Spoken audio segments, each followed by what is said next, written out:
Estamos numa sequência de palavra, conversando sobre o trecho, o caminho que Pedro trilhou desde o dia em que ele foi avisado, que ele negaria Jesus, até o final. Vamos chegar, se Deus quiser, ali em finalzinho de João, quando Jesus conversa com Pedro e acerta as coisas. Já falamos por 5 vezes. Domingo passado falamos sobre as amizades.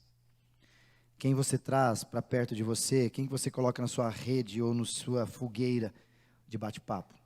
Tem que tomar cuidado. Falamos também sobre as concessões, que muitas vezes a gente abre também, e não deveríamos. Falamos também sobre o afastamento devagarzinho que Pedro foi tendo, e a gente também nesse afastamento se esfria de Deus, se esfria das coisas de Deus. Falamos também na segunda vez sobre orgulho, um sentimento muito presente em Pedro e muito presente na nossa geração. E o primeiro dia que nós conversamos sobre isso, falamos sobre Satanás e Jesus, onde Satanás quer sempre nos levar a trair, a negar Jesus, e Jesus sempre intercede por nós nessa caminhada. E hoje nós vamos entrar agora exatamente na negação de Pedro. Se você tiver com a sua Bíblia, livro de Lucas, capítulo 22, do versículo 54 até o versículo 60. Lucas 22, do versículo 54 até 60, evangelista Lucas. Exatamente no versículo 57, se você puder me ajudar, Caio, por favor. Hoje eu te apropriar bastante aí, Caio. No 57, foi o primeiro momento onde Pedro negou Jesus. 57, Caio, por favor. 56, então, Caio. Uma criada viu sentado assim, à luz do fogo, perto do fogo, noutra tradução, e olhou fixamente para ele e disse a Pedro: este homem estava com ele, com Jesus. E o 57 foi a primeira vez que Pedro negou Jesus, dizendo: mulher, não o conheço. Na sequência dos textos, pode continuar. Pouco depois um homem o viu e disse: você também é um deles. Pedro mais uma vez disse: homem, não sou. E mais uma vez no versículo 60, 59 e 60, cerca de 1 hora mais tarde, presta atenção nesses detalhes, outro afirmou: certamente este homem estava com ele, pois ele é um galileu também. E aí então no 60, Pedro respondeu: homem, não sei do que você está falando. E falava ele ainda quando o galo cantou. Livro de João, capítulo 18, se você puder ir para a sua Bíblia também, vamos ler esses textos também. Fala da mesma narrativa, capítulo 18, Evangelho de João, capítulo 18. Algumas palavras que são confrontáveis diante de Pedro, eu quero destacar aqui para a gente guardar. João 18, versículo 15, por favor, Caio. Simão Pedro e o outro discípulo estavam seguindo Jesus, e por ser conhecido, falamos disso semana passada, do sumo sacerdote, concessões e amizades, esse discípulo entrou com Jesus no pátio, na casa do sumo sacerdote. Mas Pedro teve que ficar esperando lá de fora, e o outro discípulo, que era conhecido, o sumo sacerdote, voltou, falou com a moça encarregada da parte da porta, e fez Pedro entrar, concessão. Ela então perguntou para Pedro: você não é um daqueles homens, ou um dos discípulos de Jesus? E ele respondeu: sou não.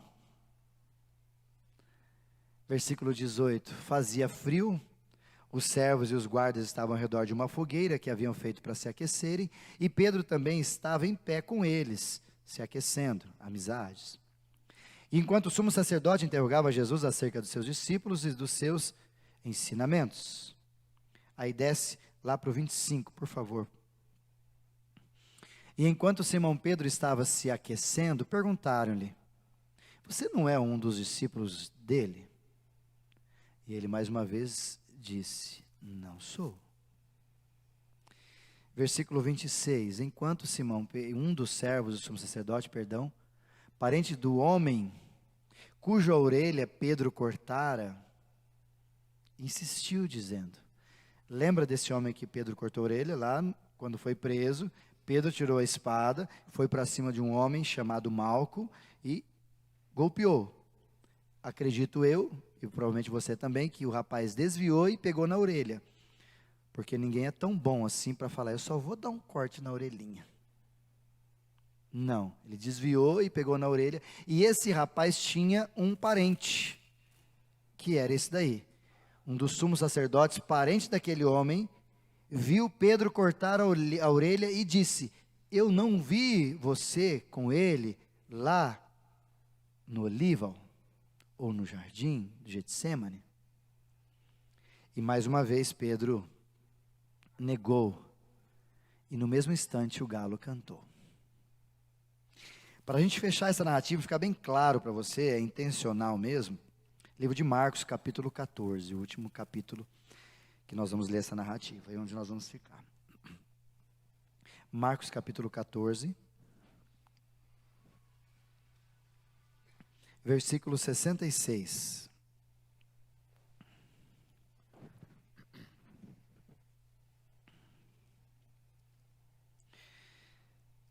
Esse texto de Marcos, capítulo 14, traz algumas coisas um pouco diferentes e eu gostaria de convidar você a entender. Aqui nós vamos mudar uma estrutura aqui para você.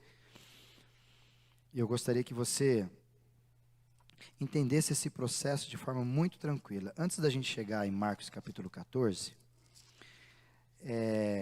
um pouquinho antes, Jesus avisa Pedro.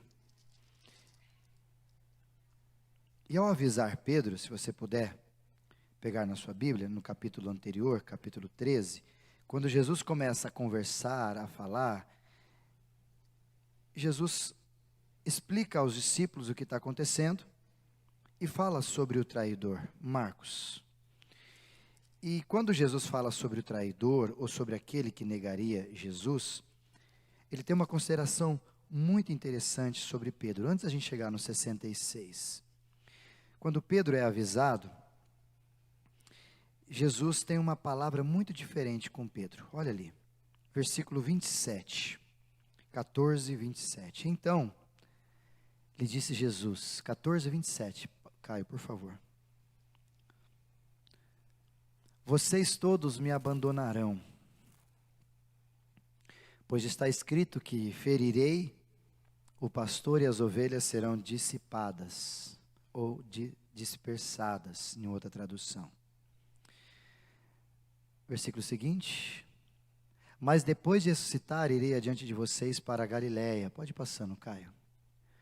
Pedro então declarou, Pedrão, ainda que todos te abandonem, eu não te abandonarei. Lembra disso? Lá no primeiro dia a gente falou disso. Mas Jesus respondeu, asseguro que ainda hoje, esta noite, antes que 2 vezes cante o galo, 3 vezes tu me negarás. Nas outras traduções que nós lemos, fala exatamente disso. Antes que o galo cante, tu me negarás. Marcos, que é o evangelho mais antigo, traz esse detalhe diferente. Asseguro que ainda hoje, essa noite, antes que 2 vezes cante o galo, 3 vezes me negarás. Então o galo cantaria uma vez, ele negaria, e antes do galo cantar pela segunda vez, ele negaria as 3 vezes. Estão comigo? A grande pergunta, voltando agora para o texto, um pouquinho mais para frente, e ele diz, só continuando o texto para a gente entender o 31, Caio. Então foram para o lugar, 31, Caio, por favor, 31, estava no 30, isso. E Pedro insistiu ainda e disse, mesmo que seja preciso que eu morra contigo, nunca te negarei. Aí cabe aquela frase, não sabe de nada, inocente. Orgulho. E aí no capítulo 14, se você puder, exatamente no versículo 66, Caio, olha o que aconteceu na narrativa de Marcos. Então Pedro, embaixo do pátio, ou ali do lado, numa lateral assim um pouco diferente, como se fosse aqui e aí, uma das criadas do sumo sacerdote passou por ali, E vendo Pedro aquecendo-se já, olhou para ele e lhe disse: você também estava com Jesus o Nazareno, não é mesmo? Contudo, exatamente no 68, Pedro negou, dizendo: não o conheço, nem sei do que você está falando. E ele saiu daquele espaço, foi para um outro lugar, o alpendre do pátio do sumo sacerdote.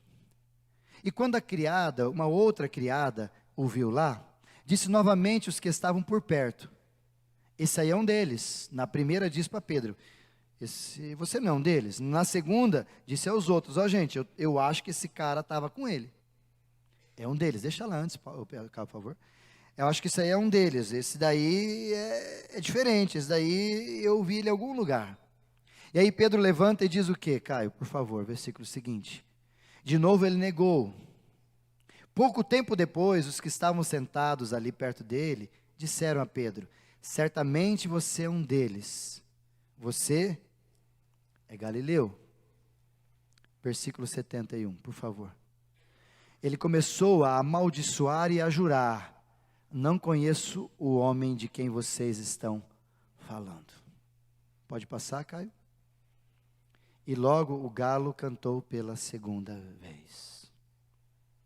E então Pedro se lembrou das palavras de Jesus que lhe tinha dito: antes que 2 vezes cante o galo, você me negará 3 vezes. E ele se pôs a chorar.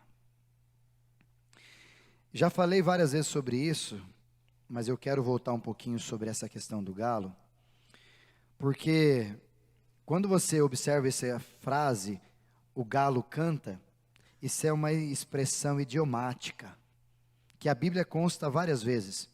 E não só uma expressão idiomática, mas uma expressão idiomática como você dizer assim: eu vou trocar os pés pelas mãos.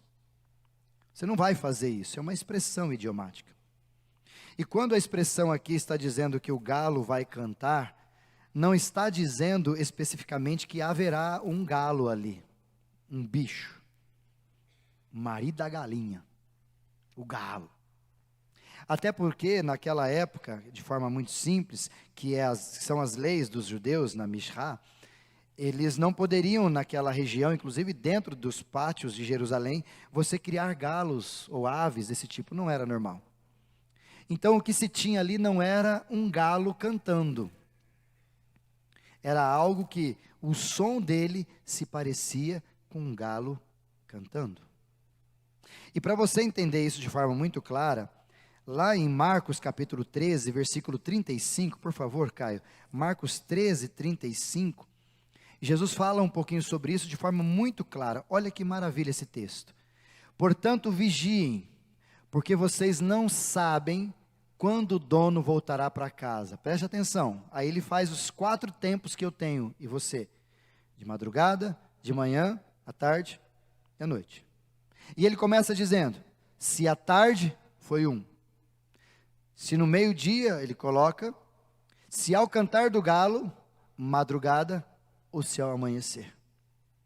O que Jesus está dizendo, e ele encaixa isso, porque fazia parte da expressão idiomática de todo o povo ali, encaixar essa estrutura do galo cantar, como algumas coisas que eram maravilhosas naquele tempo. E deixa eu te explicar para você entender, e nunca mais ser enganado sobre isso. O galo cantar, ou essa expressão galo cantar, fazia parte da vigília da noite que existia naquela época. E a vigília da noite, melhor, ela começava às 18 horas. Como todo judeu, e também os muçulmanos, às 18 horas, uma trombeta tocava, e essa trombeta tocava dizendo que os trabalhos devem se encerrar, porque o sol está se pondo. Primeira vigília. Essa vigília vai até às 21 horas, ou às 20 horas e 59 minutos, porque às 21 horas começava a segunda vigília, e essa segunda vigília, um outro som soava, na ideia de que você precisa se recolher em casa, como se fosse um toque de recolher. Esse toque de recolher era das 21 horas até às 11h59. Às 0 hora começava a terceira vigília. E ali nessa vigília tocava-se uma trombeta, porque agora era um som diferente, e essa trombeta tinha um som parecido com um tocar de galo ou um cantar de galo. para dizer para os guardas ali que agora eles deveriam trocar a guarda. E aqueles que estavam até aquele horário pegariam meia-noite e iam até o final. E ali, à meia-noite, era o primeiro canto do galo. Quando Marcos relata que Jesus, falando para Pedro que ele negaria depois antes do segundo, meia-noite estava acontecendo tudo o que aconteceu, e Pedro ouviu esse som dessa trombeta que se parece com um canto de galo, e aí esse som, ele parou de soar meia-noite e um, porque é muito rápido, e ele voltou a tocar na quarta vigília da noite, que são 3 horas da manhã. 3 horas da manhã, toca-se de novo o som do galo, o canto do galo. E aqui para quê? Para os trabalhadores, os escravos, levantarem e irem trabalhar. Então, provavelmente, Pedro negou Jesus entre meia-noite, e é o último momento que ele começou a negar Jesus, meia-noite, e o último momento que ele negou Jesus, 2h59. Porque diz o texto que imediatamente, ele acabou de dizer, não conheço, amaldiçoando até as pessoas e dizendo, vocês estão loucos, numa outra tradução, o galo cantou. Ou o som de uma trombeta, que parece com um galo, e tinha essa expressão idiomática, como que o galo cantasse, tocou, e Pedro se lembrou que Jesus tinha falado. Não muda muito a ideia, às vezes você pensar, pastor, mas então não era um galo? Nossa, acreditei a vida inteira que era galo. Não muda, porque a questão não está no bicho, a questão está na negação. O som, talvez, se você for lá, pareça-se com o de galo, então pode ser que seja um galo na sua ideia. Não estou querendo dizer para você, nossa, acreditei a vida inteira, frustrou minha vida de escola dominical. Não, fique em paz, não é. Isso é periférico, não muda a nossa fé. Mas a despeito de tudo isso, olhando para o texto que nós acabamos de ler, eu quero que você entenda nessa negação de Pedro, que a partir do momento que ele começa a negar a Jesus, ele começa o processo de negação com Jesus, ou com as pessoas a despeito de Jesus, ele usa uma ferramenta muito comum, que eu e você usamos naturalmente, sem perceber. Que é hoje nós vamos conversar sobre isso. Mentira. E de cara já lhe pergunto, tu é mentiroso? Cadê o Zé? O Zé não veio hoje. Contou tanta mentira ontem, não veio hoje. Estávamos ontem comendo como é que é o trem? Como é que era, Paulinho, o nome do trem que você comeu 6 vezes lá? Como é que era o trem, Gui? Parmegiano. E aí sentamos ali e fomos conversar sobre os mentirosos da vida. E aí o Zé foi contar sobre uma pessoa de Areópolis que é o João mentiroso. João, modo de dizer assim, o João para não dizer que é o João, tá, João? Não é você não. É um João, nome fictício, expressão idiomática. E ele falava e contou um monte de história, né, Kelly, do mentiroso, que era não sei quem, que falava. E eu ficava só ouvindo aquilo ali, eu falei, Jesus, tem mentiroso para todo lado aí, né? Dizem que os mentirosos eram os pescadores, né? Né, Fabião? Que gosta de pescar aí.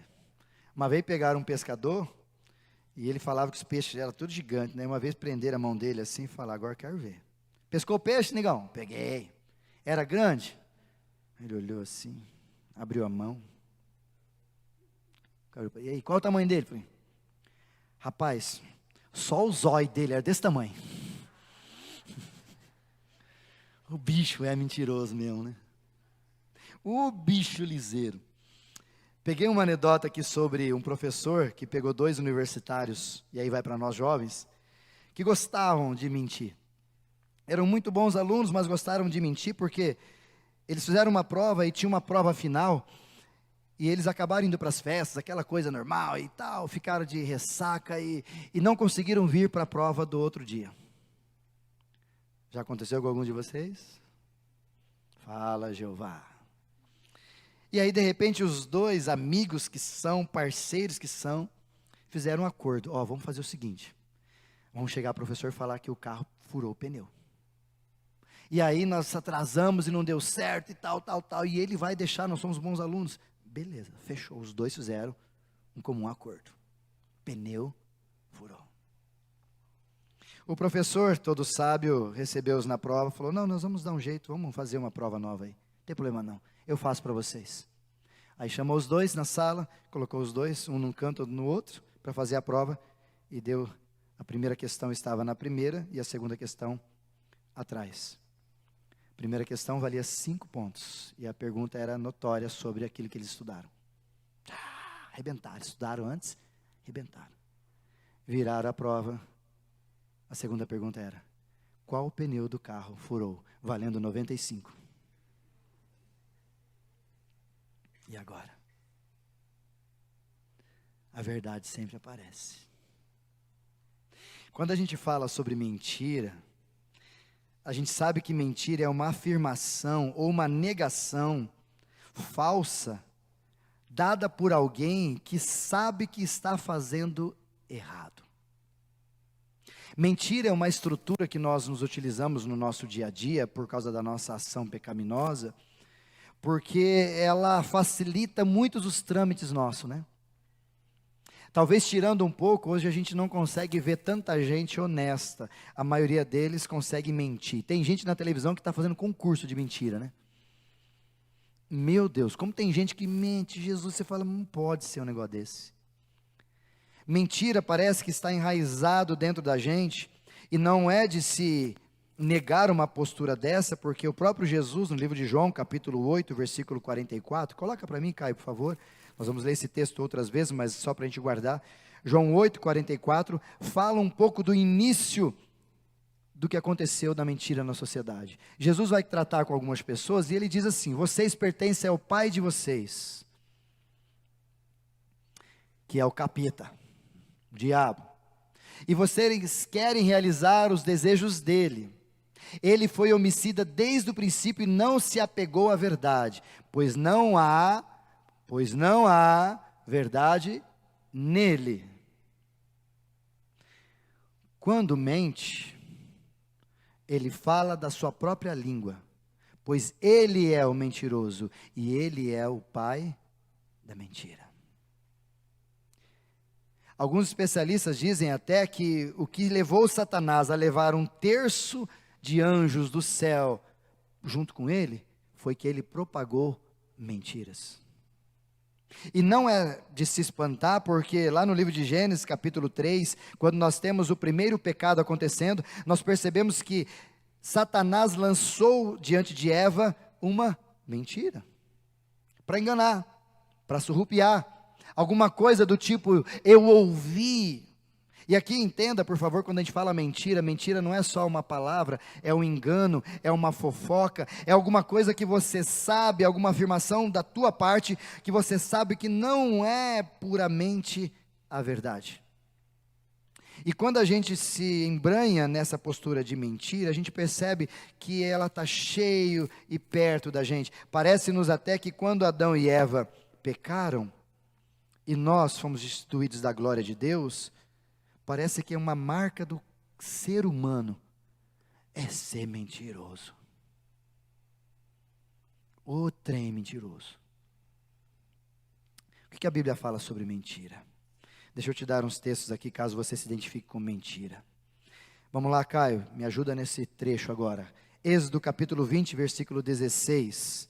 É tão importante o conceito da mentira, que a mentira faz parte, ou o não mentir, melhor, faz parte dos 10 mandamentos. Não darás falsos testemunhos contra teu próximo, ou não mentirás contra alguém. Livro de Levíticos, capítulo 19, versículo 11, Caio, por favor, 19, 11 de Levíticos, olha o que diz. Não furtem, não mintam, não enganem uns aos outros. Deus ensinando o povo dele.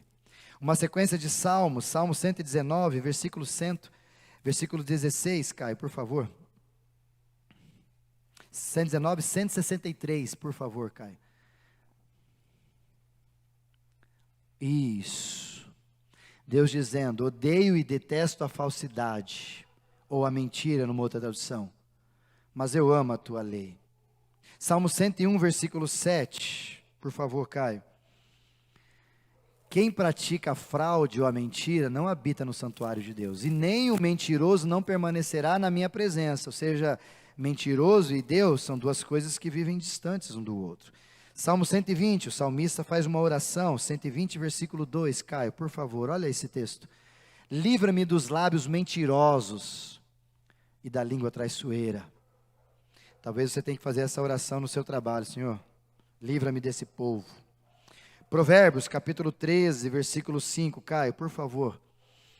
Os justos odeiam o que é falso, mas os ímpios trazem a vergonha e desgraça. Provérbios, capítulo 12, versículo 22. Caio. O Senhor odeia os lábios mentirosos, mas Ele se agrada ou se deleita com aqueles que falam a verdade.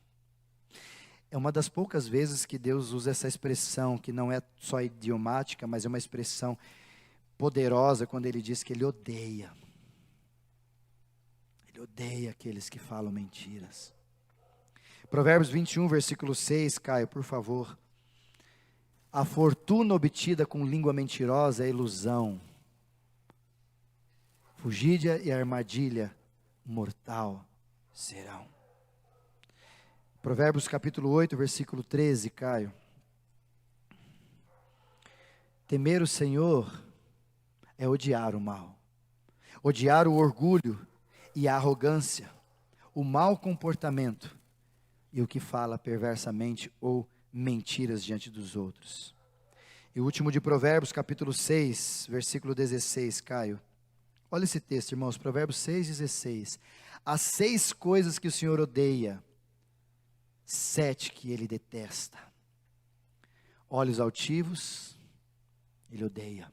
Língua mentirosa, Ele odeia. Mãos que derramam sangue inocente, Ele odeia. Coração que traça planos perversos, Ele odeia. Pés que se apressam a fazer o mal, Ele odeia. Testemunho de falsa que espalha mentiras é aquele que provoca discórdia entre os irmãos, Ele abomina. O que esse texto está dizendo para a gente várias vezes é que Deus tem repulsa de quando nós nos tornamos mentirosos. No Novo Testamento, Efésios capítulo 4, versículo 29, alguns textos para a gente guardar. Nenhuma palavra torpe saia da boca de vocês, mas apenas aquela que for útil para edificar os outros, conforme a necessidade, para que conceda graça aos que ouvem. Paulo ensinando a gente, não fale coisas que não vão edificar ninguém. E mentira não edifica ninguém. Colossenses capítulo 3, versículo 9, por favor, Caio, olha o que diz esse texto. Não mintam uns aos outros, visto que vocês já se despiram do velho homem com as suas práticas. Ou seja, quem mentia era o velho homem. O novo homem, nascido de novo, não mente mais. E a raiz de tudo isso, quando eu digo que foi Satanás que produz isso em nós, está em Atos capítulo 5, versículo de número 1, por favor, Caio. Atos 5, 1.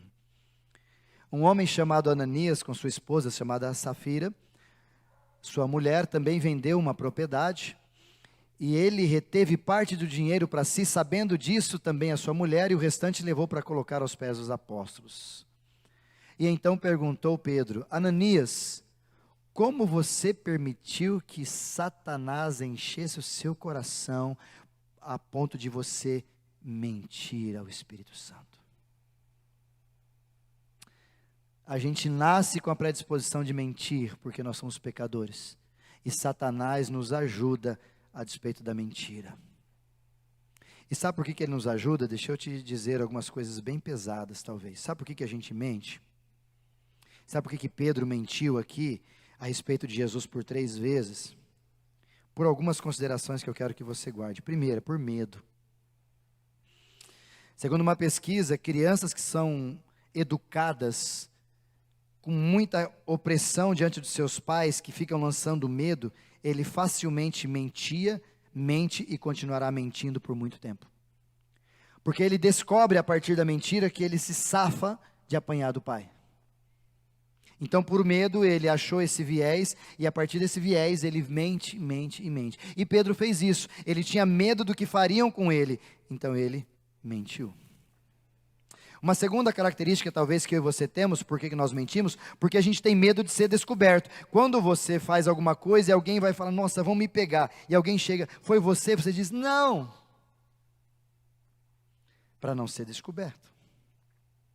Ou talvez uma terceira consideração que eu e você mentimos é por causa de uma ideia de proteção que a gente quer ter. Porque se eu mentir, eu vou me proteger ou vou proteger alguém. Já fizeram isso, mães? Fizeram isso, pais? Uma quarta ideia, talvez, é que a gente se utiliza da mentira por causa da vergonha e da culpa. A gente tem medo de enfrentar as consequências, então, com medo delas, com medo da vergonha do que vai aparecer, eu minto a despeito da verdade. E eu sei que não é aquilo que eu estou dizendo. Uma outra ideia, talvez nós mentimos por causa da manipulação, porque nós queremos que os outros façam o que eu quero, nós queremos alcançar algumas coisas, como por exemplo, você vai numa entrevista de emprego e você mente a despeito das suas ações, profissões, porque você quer e precisa alcançar aquele emprego. Não é, Anderson?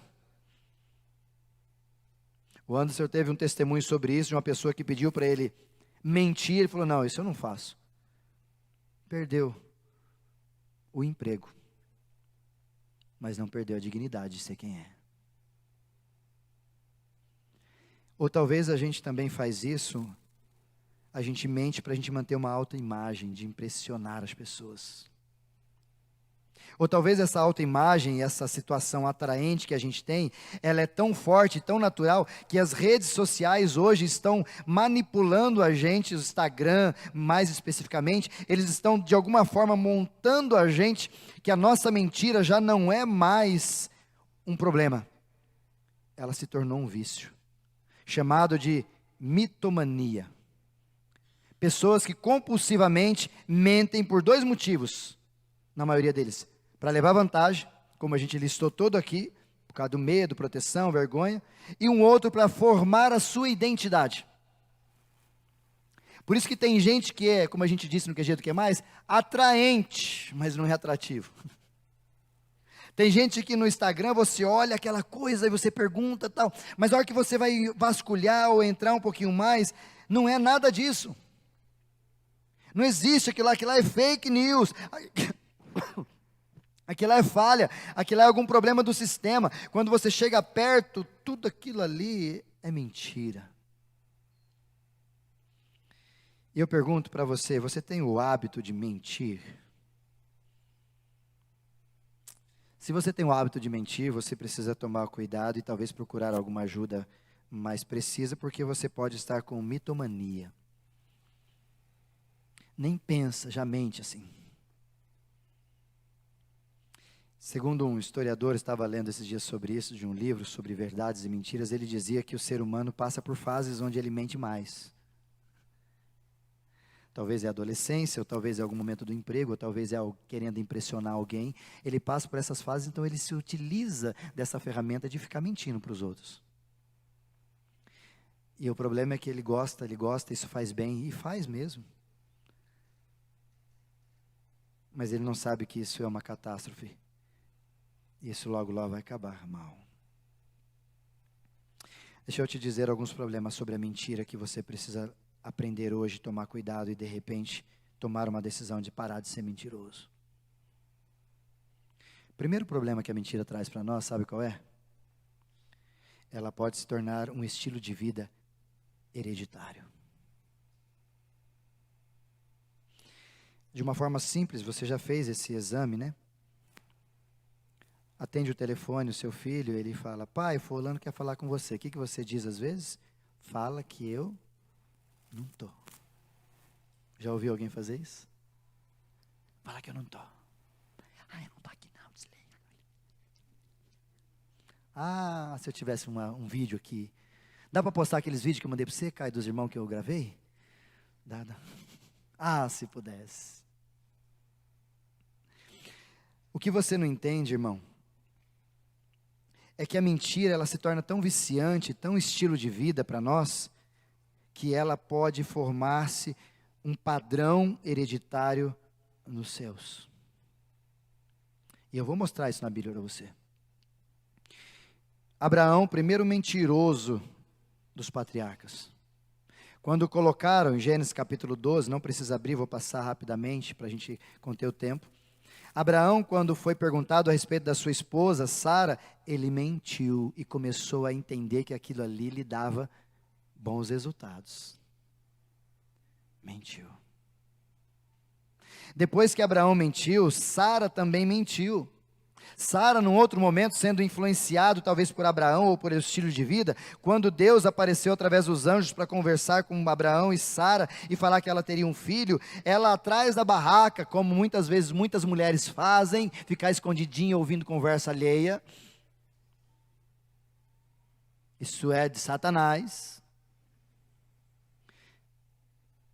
A hora que o anjo diz para Abraão, você vai ter um filho, ela... Desse jeito. Segundo o próprio texto, diz que ela riu.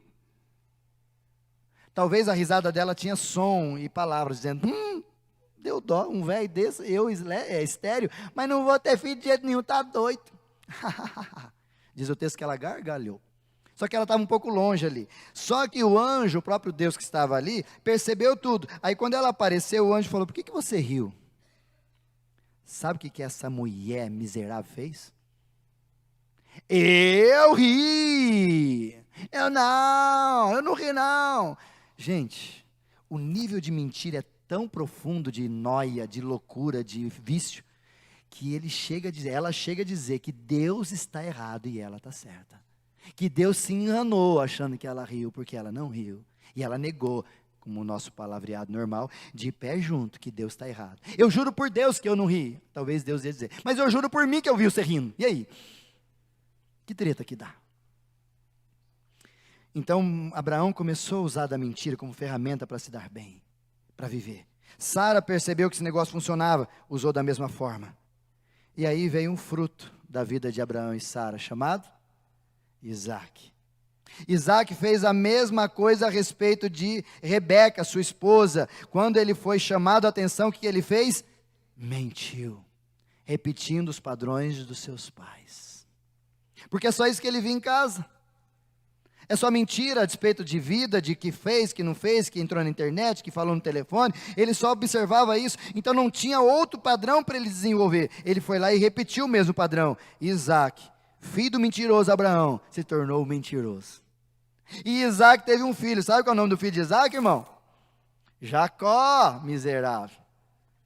E o miserável do Jacó também teve filhos e teve outros filhos. E o pai, Jacó, quando ele chegou para o pai Isaac, Jacó chegou lá diante do pai, querendo pegar as coisas de Esaú, fez o que para o pai Isaac?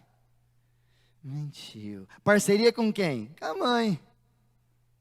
Miserável. Tal mãe, tal vó, tal bisavó, né?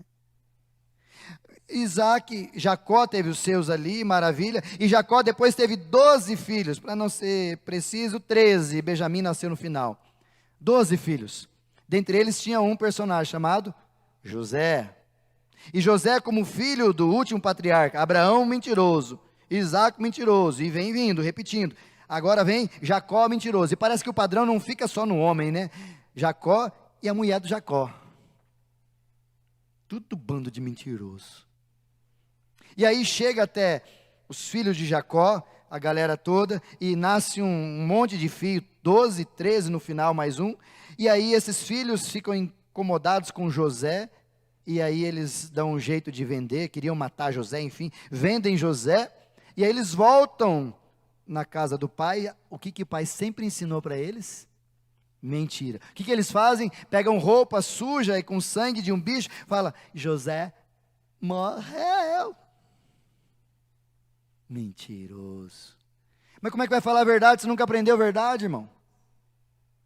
É uma postura, é um padrão, é uma situação que eles vão fazendo e vai vivendo, o pai faz e não dá nem aí, a mãe faz também não está nem aí, e vai repetindo esse padrão, e chega em José esse padrão.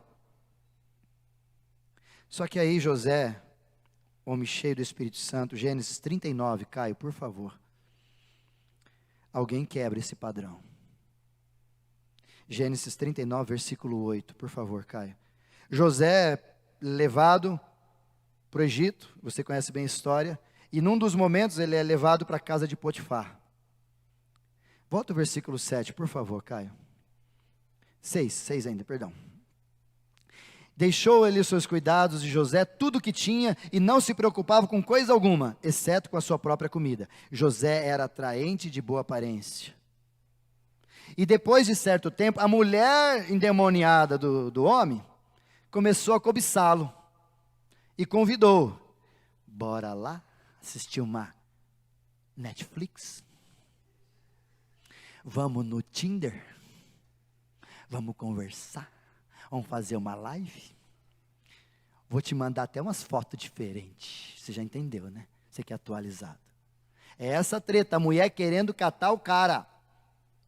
O seu empregado, José. E José tinha tudo ali, falou, nossa, eu vou perder a minha casa, esse palácio que eu estou, vou perder meu trabalho, eu vou perder tudo isso aqui, o que eu faço?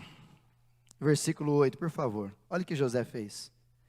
Se recusou e lhe disse, meu senhor não se preocupa com coisa alguma de sua casa, e tudo que ele tem deixou aos meus cuidados. Versículo seguinte, por favor.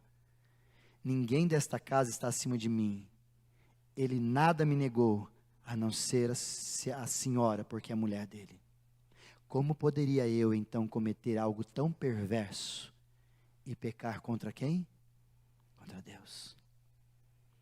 Quando você sai, talvez, de algumas estruturas familiares, você se apega àquilo que você tem em Deus, você é capaz de quebrar esse padrão de mentira. E ele tinha tudo para mentir, os irmãos deles mentiram, os pais dele mentiram, os avós dele eram conhecidos como mentiroso, tudo era mentiroso, mas ele disse, espera aí, eu não posso fazer isso.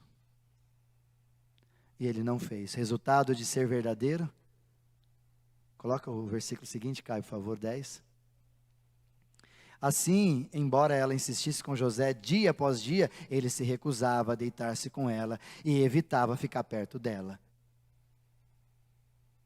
Um dia, ele entrou na casa para fazer suas tarefas, nenhum dos seus empregados estava ali. Cilada! Então ela o agarrou pelo manto e voltou a convidá-lo. Bora lá! É agora ou nunca, garoto! Estou fazendo a minha tradução, tá? Mas ele fugiu da casa, deixando o manto na mão da mulher. Ela agarrou com tanta força ele, que ao fugir, ficou com um pedaço da roupa dele. E quando ela viu que ele fugiu, deixa uma mulher na mão para você ver. Que tinha deixado ainda na sua mão. Pode ir passando, Caio.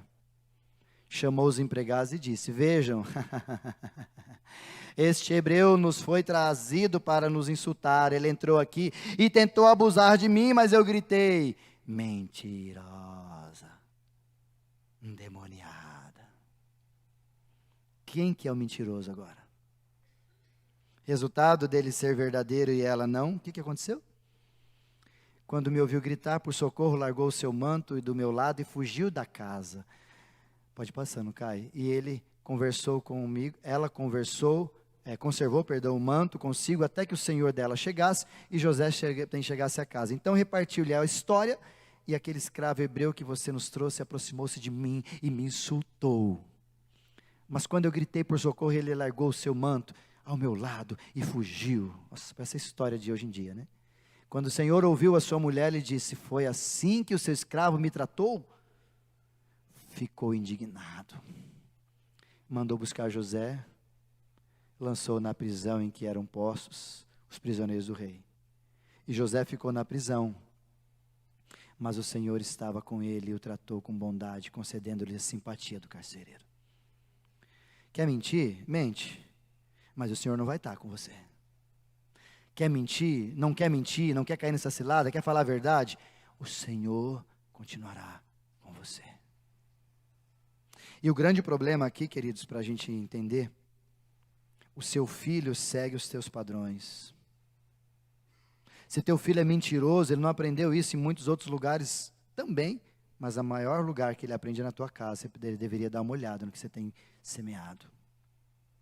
E não só semeado, mas eles estão crescendo nessa estrutura, e eles estão vivendo isso, e vão trazer esse padrão para eles, para os filhos deles, para outras pessoas, e quando perguntar, talvez eles possam até dizer, mas eu não sabia, eu sempre fiz desse jeito, porque meu pai fazia.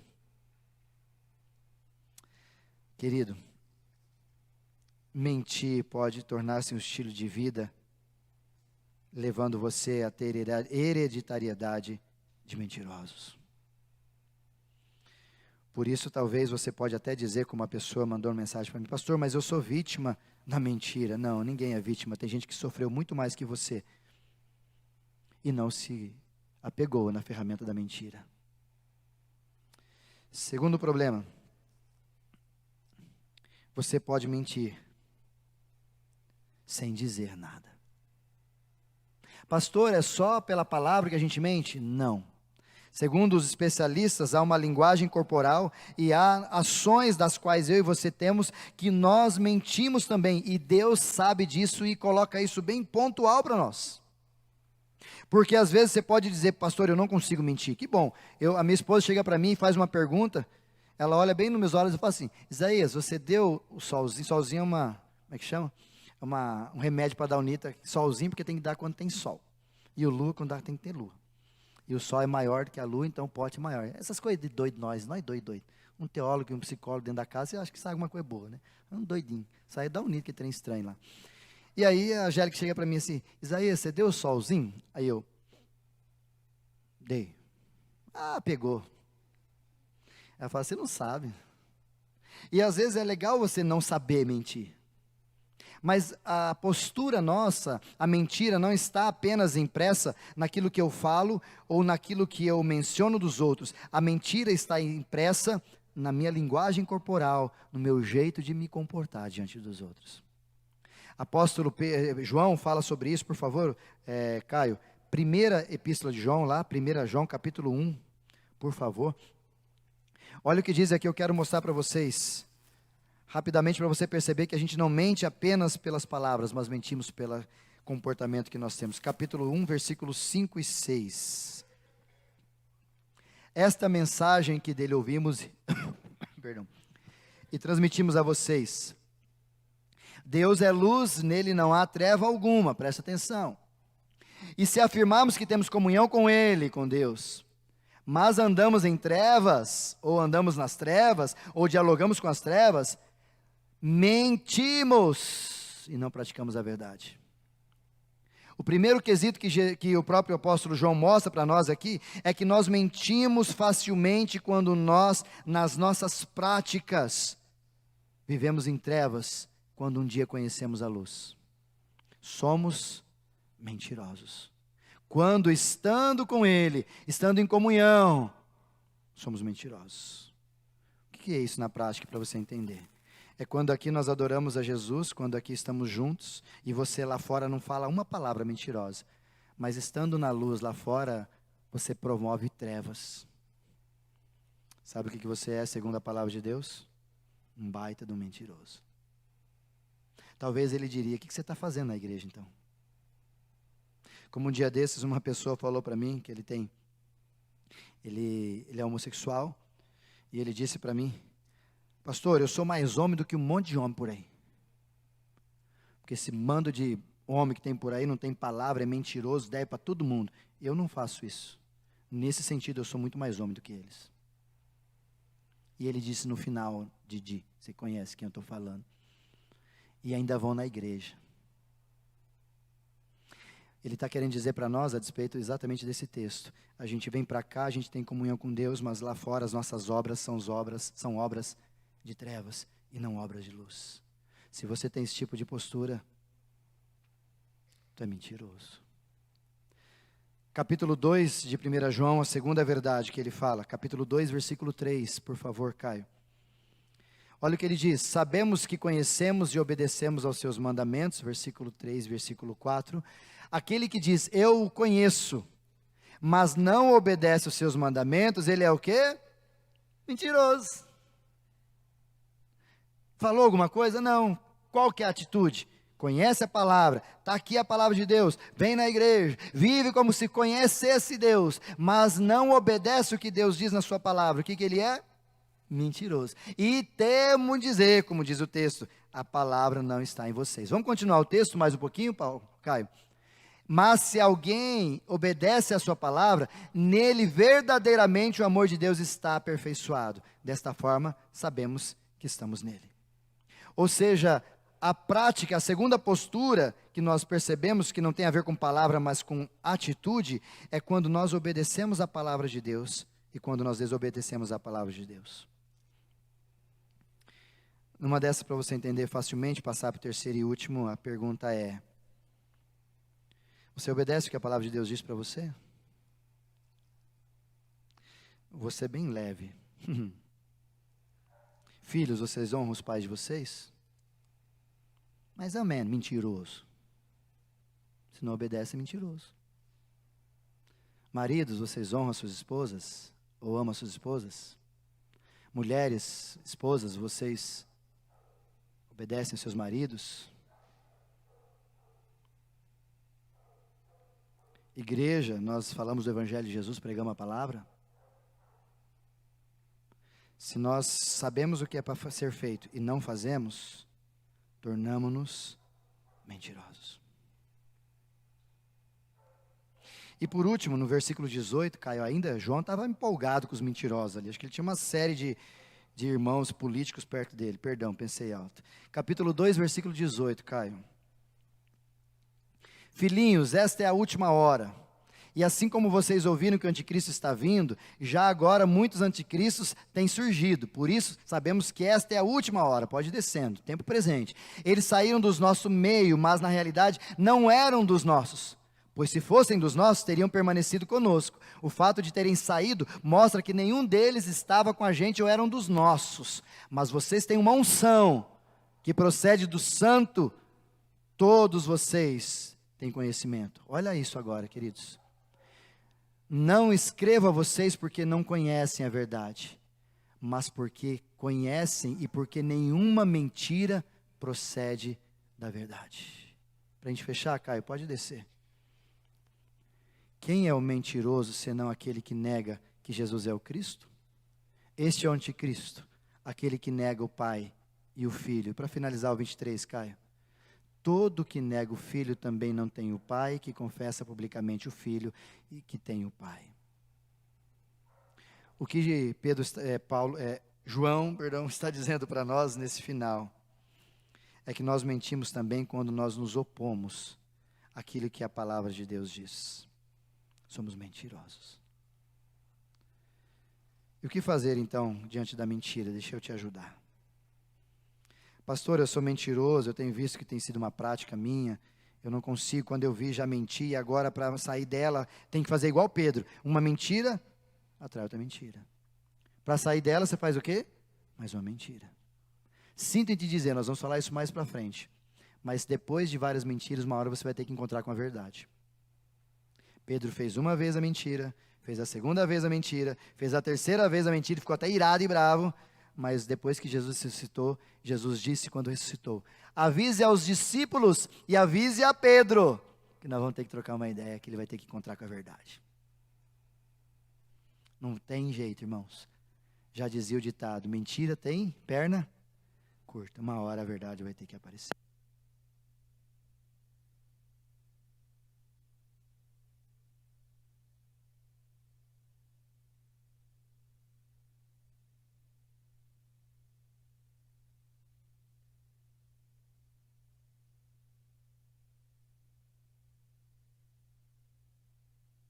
Guardar aqui para a gente partir para o final. Primeiro, reconheça a sua ação pecaminosa e que você precisa de Jesus. Talvez a coisa mais difícil que a gente tem que fazer é reconhecer que nós mentimos.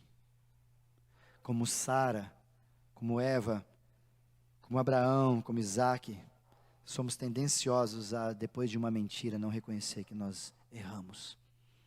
Mas o primeiro passo sempre é esse: reconheça a sua ação de mentira, pecaminosa. e se arrependa. Segunda ação que você precisa ter: busque a verdade. Porque talvez você mente porque a verdade não está em você e você só tem mentiras a teu despeito. Jesus diz isso, João 14, versículo 6. Eu sou o caminho, a verdade e a vida. Terceiro, cultive uma vida de oração e de busca pela palavra, porque é isso aqui que vai mudar a nossa mente a despeito de quem nós somos e nos dar um estilo de vida que Jesus quer que nos tornemos. Se você não lê a palavra de Deus nem ora, não tem como a mentira sair da tua vida, irmão. Em quarto, seja responsável. Assuma suas crises. Assuma sua postura. Se errou, diga: eu errei. E aguenta o baque. Quinto, aprenda a dizer sim e manter-se. Aprenda a dizer não e manter-se. Jesus nos ensina lá em Mateus capítulo 5, versículo 37, quando ele diz: seja a sua palavra sim, sim e não, não. E ele diz mais: o que passar disso é o demônio escritinho usando tua boca. Não quer, diga não. Ligou para você, mandou mensagem, aí você não quer atender. Não, fala que eu não estou. Não, fala: querido, eu estou indisposto, não consigo, não estou bem hoje. Posso te falar amanhã? Pode. É muito mais verdadeiro. 6. Se for necessário, procure um profissional. Porque talvez você está viciado nisso e precise de ajuda profissional para sair disso, além de espiritual. 7. Decida de que lado você está. Se eu te chamo de mentiroso ou de verdadeiro. Se os teus pais se chamam de mentirosos ou de verdadeiros. Se os teus filhos te chamam de pai mentiroso, mãe mentirosa ou de verdadeiro. E 8º e por último, decida quem vai ser seu pai. Porque mesmo Jesus diz que ele, sendo a verdade, ele é filho do pai, que é o pai da verdade. Satanás, sendo da mentira, ele é o pai da mentira. Quem que é teu pai? Há uma música muito interessante, eu quero partir por ouvir, refletir e agir para a gente encerrar. De uma cantora mundana na nossa vida. Mas ela tem uma letra de uma música chamada Máscara, que diz assim, você vai conhecer essa cantora. Seja você, mesmo que seja estranho. Seja você, mesmo que seja bizarro. Jesus quer que você seja você. Porque mentir não funciona mais. Ser mentiroso faz parte da outra estrutura que você vivia. O velho homem, como diz Paulo aos Colossenses 3:9. O velho homem mentia: não mintam mais. Para com isso, não ocupe os teus lábios. Não empresta a boca para Satanás. Seja você. Seja um filho de Deus. Ouvir, refletir e agir para a gente fechar. Aprenda de uma vez por todas, por favor, irmão. Não existe mentira boa e mentira leve. Mentir é pecado e te afasta de Deus. Ah, mas é para uma boa ação. É, por causa do teu plano, da tua ideia e do Satanás que está do teu lado. Não existe mentira boa, irmão. Isso é fake news de Satanás que começou lá no Jardim do Éden. Segunda verdade, sua palavra e sua postura precisam ter harmonia, mas se alguma delas falhar, eles vão acreditar no que você faz, não no que você fala. Vou repetir, sua palavra e sua postura precisam ter harmonia, mas se um deles se calar, se um deles ser o ruim, a sua postura vai gritar diante daquilo que você diz. Então não diz a verdade, eu não acho que só fale a verdade, mas teu comportamento não é, como disse o apóstolo João, a gente tem problema. E por último, para você acabar com esse padrão pecaminoso que está na tua vida, e talvez adentrando a sua vida, a sua família, como aconteceu com Pedro, como aconteceu com os patriarcas, como acontece com muita gente na nossa sociedade, e dentro das igrejas, você precisa ter uma postura hoje dizendo, eu não quero mais isso para mim. a gente precisa, como José, ter coragem de pagar o preço para dizer a verdade. Nem que isso nos leve à cadeia. Nem que isso nos leve à cadeia. Pergunto mais uma vez para você: você é mentiroso? Pedro foi pego pela mentira, nadou nela, aprofundou-se nela e sofreu por causa dela. Quem somos nós diante da nossa sociedade? No seu trabalho, as pessoas olham para você e te veem como alguém honesto, ou te veem como alguém que é mentiroso? No seu trabalho, quando as pessoas chamam você para fazer alguma coisa, como aconteceu com o Anderson, ou como acontece, né, de dia na oficina, ou alguma coisa que você tem que fazer a despeito do seu trabalho, quando eles olham para você, eles podem contar com o seu jeitinho brasileiro? Ou você tem capacidade de dizer, não, mas vale muito dinheiro? Não, eu não vou me vender por causa disso, não. Eu vou dar uma de José. Como poderei eu fazer isso? Com você não estou nem aí, mas como poderei fazer isso diante de Deus? Queridos, sabe por que a igreja perde por credibilidade? E existe uma pesquisa, uns 8 anos atrás no Brasil. E a pesquisa era: quem são os descredibilizados do Brasil? Top 3, sabe quem ganhou? Primeiro, político. Ora, a bola, estava na cara, né? Existem políticos honestos, não mentirosos? Existem. Estão escondidos por aí, talvez, né? Ou fora da mídia, mas a maioria deles não são. O segundo público que é desprestigiado, não tem mais crédito no Brasil, sabe quem são? Os policiais. Sinto em dizer, porque nós temos vários policiais aqui, e amamos todos eles. Mas você que é policial sabe que tem muito policial que queima a farda que usa, sem às vezes esquecer que ele usa apenas um nome. E sabe quem que é o terceiro, se dá para piorar? 3P. Polícia, primeiro. Político, segundo. Polícia, sabe quem são os terceiros? P? Pastor! Miserável desses pastorzada, velha. Enganando a igreja. Mentindo. Homens e mulheres iguais a mim aqui, que pega a palavra e fala o que você quer ouvir, mas não fala o que você precisa ouvir. Homens e mulheres que vendem, pedem dinheiro ou fazem qualquer outra coisa, enriquecendo-se, e na sua própria comunidade, pessoas passando por dificuldade. Miserável. Vai para o inferno esse tipo de pastor. E eu sei do que eu estou falando, da minha laia, se você quiser entender isso. Nós, pastor, você não pega leve nem com você, muito menos comigo. Porque os únicos que vão ser cobrados diante do céu a despeito das suas ovelhas são os pastores. E sabe por que às vezes a gente está vivendo isso? Porque no âmbito do trabalho, na academia onde eu vou, no trânsito que eu ando, na trombada que eu bato no motoqueiro, no hospital, na farmácia, qualquer lugar que você vai. Ou você fala a verdade, vive com a verdade, ou a gente vai acabar perdendo cada vez mais credibilidade de quem nós somos. E eles talvez vão perguntar para você, na sua igreja o pastor mente? Sim, bom. Como perguntaram para mim uma vez antes de vir aqui, viu, a sua igreja o pastor fica pedindo dinheiro? Sua igreja faz aqueles leilões? Quem dá mais? Aqui nós não faz isso não, irmão, falei para ele. Aqui o máximo que a gente faz é pregar a palavra do evangelho. Você pode ficar bravo comigo por causa disso, mas as outras coisas eu não vou fazer não. Mas infelizmente, a gente está vivendo num tempo de descredibilidade. E talvez a pergunta é, as pessoas lá fora podem confiar em você? Pode confiar em nós?